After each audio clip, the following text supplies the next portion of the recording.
अस्सलाम वालेकुम स्टूडेंट्स, मैं माजिद अली आपका कंप्यूटर टीचर। तो आज हम बेसिकली जानेंगे कि ऑटोकैड में 3D के अंदर अगर मैं कोई टेक्स्ट लिखना पड़े, कोई नाम लिखना पड़े, तो वो नाम कैसे लिखा जा सकता है। जैसे अक्सर बात इसकी ज़रूरत क्या पड़ती है, कोई हम घर बना लेते हैं 3D में, फिर उसके टॉप के ऊपर माशाल्लाह या इस तरह कुछ भी एक टेक्स्ट लिखा होता है, इंग्लिश में लिखा हो सकता है। वो टेक्स्ट हमें अगर वहाँ पर शो करना है तो कैसे शो किया जा सकता है, आज हम बात करेंगे इस चीज़ की। आपका काम क्या है, टेक्स्ट लिखना आपको पहले से बता चुका हूँ, फिर भी सारी बातें बताना पड़ेगा।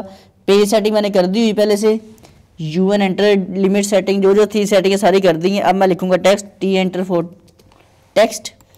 ड्रॉ किया एक बॉक्स को, यहाँ अपनी मर्जी का टेक्स्ट लिख सकते हैं जो आपको चाहिए।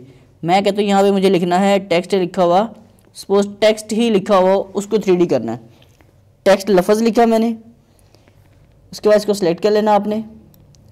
एक तो इसका राइटिंग स्टाइल आपने चेंज कर देने हैं, ये ऊपर सारे से ऊपर चलते हैं, राइटिंग स्टाइल सारे हमारे पास आ रहे होते हैं। जैसे कि मैं से ये मैं लेता हूँ डोटम है, @ है, इस पर क्लिक कर देता हूँ। आप और भी चूज़ कर सकते हैं, मैंने वैसे ये किया है। चूज़ करके इसका साइज़ आप लिखेंगे 7। ओके किया ताकि थोड़ा बड़ा बड़ा से में टेक्स्ट नज़र आ सके।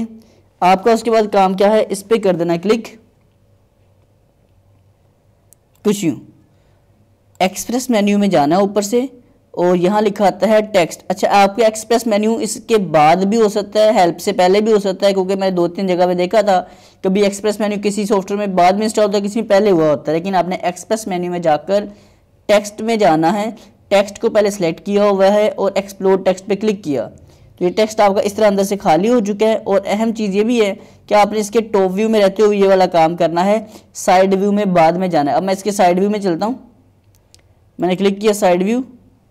ये टेक्स्ट अगर आप देख पाए तो अंदर से खाली नज़र आ रहा है। अब हमें एक काम क्या करना है जी, आकर हम इसको लेके चलते हैं और डन करते हैं इसको देख के। Extrude EXT enter, select object, इसको स्लिप को सेलेक्ट करके एंटर कर देते हैं। मैं कहता हूँ जिसको 2 इंच एक्सट्रूड हो जाए ऑब्जेक्ट। अगर आप देख सके तो ये देखिए आपका टेक्स्ट जो है एक्सट्रूड हो चुका है इसके 3D के अंदर रहते हुए।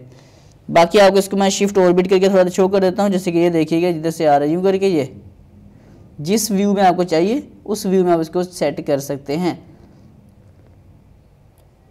ले जनाब, तो उम्मीद करता हूँ आपको ये पॉइंट बहुत अच्छे से समझ आ चुका होगा कि अगर हमें किसी टेक्स्ट को 3D करना है तो 3D टेक्स्ट कैसे किया जाता है और कैसे उसको कंट्रोल करना है जाकर। अगर आपको वीडियो समझ आ चुकी अच्छी लगी है तो प्लीज़ इस वीडियो को लाइक शेयर कमेंट ज़रूर कीजिएगा। और जब वीडियो लास्ट होगी तो वीडियो के आखिर में ये वाला एक आइकन आएगा, इस पर क्लिक करके इस चैनल को भी सब्सक्राइब कीजिएगा। यहाँ मैं सिर्फ यूट्यूब की अपडेट देता हूँ और डेली 5 बजे इसकी वीडियो की अपडेट आपको मिलती रहती है। तो फिर मुलाकात होती है एक नई वीडियो में। अगर आपको पॉइंट अच्छा लगे तो शेयर लाजमी कीजिएगा। आप तमाम दोस्तों को मेरी तरफ से अल्लाह हाफिज़, बाय बाय।